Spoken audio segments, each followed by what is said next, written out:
Bugün İran tərəfindən Azərbaycan ərazisinə qarşı, Azərbaycan dövlətinə qarşı terror aktı törədilmişdir. Naxçıvan Muxtar Respublikasının ərazisini İran dövləti pilotsuz uçuş aparatları ilə atəş altına salmışdır. Atəşin hədəfləri mülki obyektlər idi. Naxçıvan Beynəlxalq Hava Limanı, onun terminal binası, məktəb və digər istiqamətlər İran tərəfindən namərd atəşə məruz qalmışdır. Azərbaycan dövləti bu çirkin terror aktını qətiyyətlə pisləyir. Bunu törədənlər dərhal məsuliyyətə cəlb edilməlidir. Azərbaycan tərəfinə İran rəsmiləri tərəfindən izahat verilməlidir. Üzr istənilməlidir və bu terror aktını törədənlər cinayət məsuliyyətinə cəlb edilməlidir. Birinci dəfə deyil ki, İran dövləti Azərbaycana və Azərbaycanlılara qarşı terror aktları keçirir. Hamımız yaxşı xatırlayırıq ki, bir müddət bundan əvvəl Tehrandakı Azərbaycan səfirliyi terror aktına məruz qalmışdır. Səfirliyə hücum çəkmiş İran xüsusi xidmət orqanları tərəfindən təlimatlandırılmış şəxs Azərbaycan vətəndaşlarına qarşı qanlı terror aktı törədib. Bunun nəticəsində bir vətəndaş həlak olub, bir vətəndaş isə ağır yaralanıb və onu da bildirməliyəm ki, Azərbaycanın xüsusi xidmət orqanlarının nümayəndəsi Əliyalın o avtomat Kalaşnikovla silahlanmış və Molotov kokteyllə və balta ilə silahlanmış terrorçunu zərərsizləşdirib. O vaxtda bizdə şübhə yox idi ki, bunu törədən İran dövlətidir. Çünki bu terror aktı həm səfirliyin içində, həm səfirliyin ətrafında hardasa 40 dəqiqəyə qədər davam edirdi. Və bu 40 dəqiqə ərzində bir dənə də olsun nə təhlükəsizlik, nə polis nümayəndəsi səfirliyə yaxınlaşmıyor. Aydın məsələ idi ki, Azərbaycanı qorxutmaq, Azərbaycana qarşı öz çirkin əməllərini həyata keçirmək üçün bu terror aktı İranın dövlət qurumlarının ən rəhbər mərtəbələrindən sifariş edilmişdir. O vaxt bildiyiniz kimi Azərbaycan çox sərt reaksiya vermişdi bu hadisəyə. Azərbaycan səfirliyi İrandan təxliyə edilmişdir. Bütün diplomatik əlaqələr dayandırılmışdır və İran tərəfi məcbur olub bizdən üzr istəməyə, öz günahını etiraf etməyə və bizim təkidimizlə o terror aktını törədənə ən ağır cəzada verilmişdir. Və hətta uzun müddət bu cəzanı həyata keçirməyə maraq göstərməyən, hətta cinayətkarı xilas etməyə çalışan İran dövləti məcbur olub və terrorçu edam edilmişdir Azərbaycan nümayəndələrinin gözü qarşısında. Bu dəfə də cavab eyni olacaq.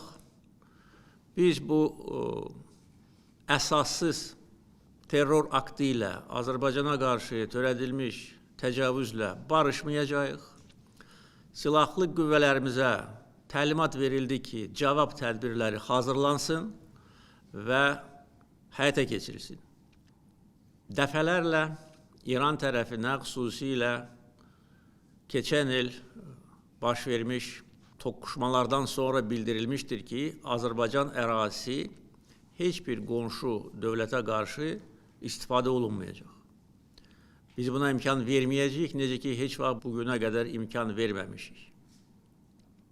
Düzdür, keçən ilin yay aylarında və ondan sonraki dövrdə İrandan bizə əsassız ithamlar irəli sürülürdü. İran dövlət qurumlarının nəzarətində olan media resursları Azərbaycana qarşı çirkin, şərböhtan kampaniyası aparırdı. Azərbaycanı ləkələmək, İranda yaşayan soydaşlarımızın fikrini dəyişdirmək. Çünki yaxşı bilirlər ki, bugün müstəqil Azərbaycan dövləti İranda yaşayan bir çox Azərbaycanlılar üçün də ümid yeridir. Yəni bizi ləkələmək, bizi şərləmək, gözdən salmaq İran ictimaiyyəti qarşısında bu məqsədi güdürdü. Çünki bunun heç bir əsası yox idi. Azərbaycan nə o vaxt, nə də bu dəfə İrana qarşı olan əməliyyatlarda iştirak eləmir və eləməyəcək. Çünki bizim mövqeyimiz bundan ibarətdir. Biz qonşu ölkələrə qarşı hər hansı bir əməliyyat keçirtməyə nə marağımız var, nə də bizim siyasətimiz buna imkan verir. Biz öz ərazi bütövlüyümüzü qoruyuruq və qorumuşuq. Necə ki, Ermənistan işğalına son qoymuşuq. İstənilən şər qüvvəyə qarşı öz gücümüzü göstərməyə hazırıq. Və İranda bunu unutmasınlar. Və onların bu törətdiyi terror aktı bütün başqa çirkin amillərlə yanaşı böyük nankörlük nümunəsidir. Son hadisələr baş verən kimi biz onlara xəbər göndərdik, başsağlığı verdik. Xarici İşlər Naziri mənim göstərişimlə, həmkarı ilə danışdı. Mən onların səfirliyinə gedib başsağlığı vermək üçün öz mövqeyimi bildirdim. Halbuki məndən başqa heç bir dövlət başçısı İranın heç bir səfirliyinə getməyib. Yəni bunu qiymətləndirməmək, bunu yerə vurmaq, özlərini alçaq nankörlər kimi aparmaq heç kimə şərəf gətirmir. Və bu şərəfsizlər, bizə qarşı bu terror aktını törədənlər peşman olacaqlar. Bizim gücümüzü sınamasınlar. Bizim gücümüzü sınamaq istəyənlər, onların başı yarıldı dəmir yumruq vasitəsilə. Bugünkü hadisə də eyni nəticəni hasil edəcək. Ona görə bu məsələ ilə bağlı tədbirlər planı hazırlanmalıdır. Bütün göstərişlər verilmişdir. İranın Azərbaycandakı səfiri Xarici İşlər Nazirliyinə çağırıldı. Etiraz notası veriləcək. Digər diplomatik addımlar atılacaq. Sərhədlə bağlı müvafiq göstərişlər verildi.